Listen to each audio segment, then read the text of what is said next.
بسم اللہ الرحمن الرحیم۔ آپ دیکھ رہے ہیں حقیقت یوٹیوب چینل۔ میں ہوں آپ کا میزبان ڈاکٹر حامد متین۔ آج ہم سموگ کے بارے میں بات کریں گے۔ دھواں، گرد و غبار اور پانی کے بخارات کی ہوا میں آمیزش سے بننے والی جو آلودگی ہے اس کو سموگ کہا جاتا ہے۔ سموگ میں sulphur oxide, nitrogen oxide, ozone اور دھواں وغیرہ شامل ہوتے ہیں۔ سموگ میں مختلف چھوٹے وولٹائل ذرات بھی شامل ہو جاتے ہیں جو گیسوں، پانی اور مٹی دیگر جو بخارات ہیں ان کے ساتھ مل کر ایک سموگ سا بنا دیتے ہیں۔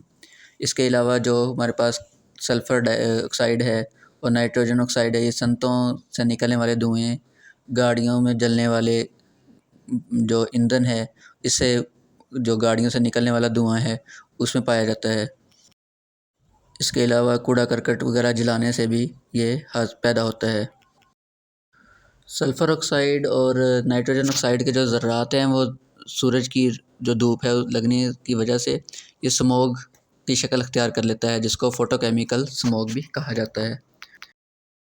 اس کے علاوہ سردیوں کے موسم میں جب ہوا کی رفتار کم ہو جاتی ہے تو ہوا میں موجود سموگ جو ہے دھند اور دھوئیں کی وجہ سے چھوٹے ذرات جمنا شروع ہو جاتے ہیں، جس کی وجہ سے سموگ کی شکل اختیار کر لیتے ہیں۔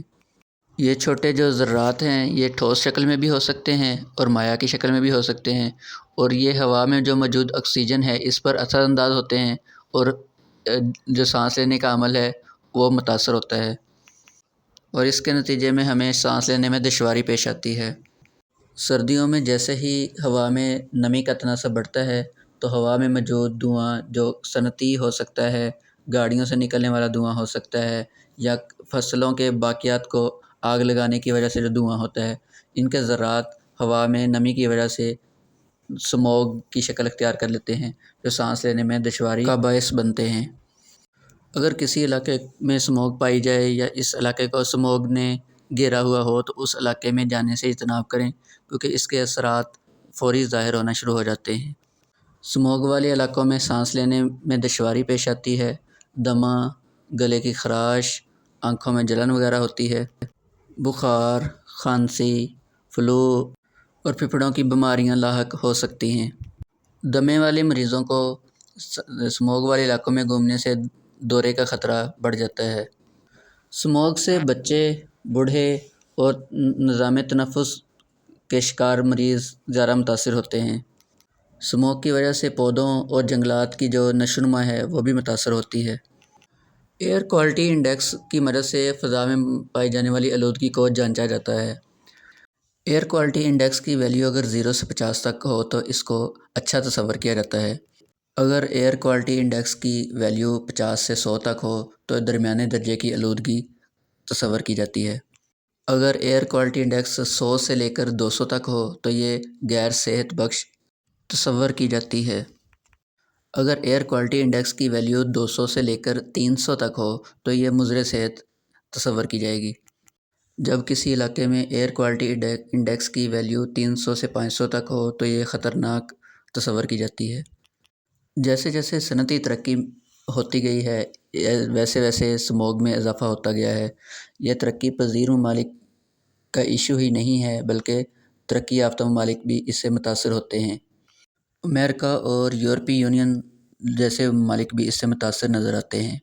سانس کے مریض، بوڑھے اور بچے متاثر ہوتے ہیں۔ سموگ کے سیزن میں بچوں کا باہر جانا ایسے ہی ہے جیسے ایک بچے نے ایک دن میں 30 سگریٹ پی لیے ہوں۔ جن علاقوں میں سموگ پائی جاتی ہو ان علاقوں میں جانے سے گریز کیا جانا چاہیے۔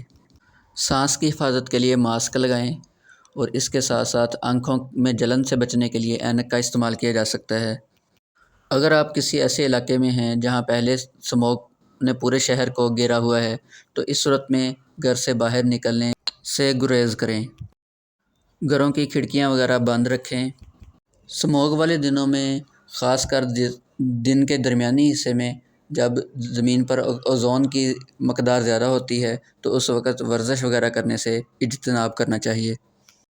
دمے کے جو مریض ہیں انہیں اپنے پاس انہیلر وغیرہ رکھنا چاہیے جو مشکل میں ان کے لیے مددگار ثابت ہو سکے۔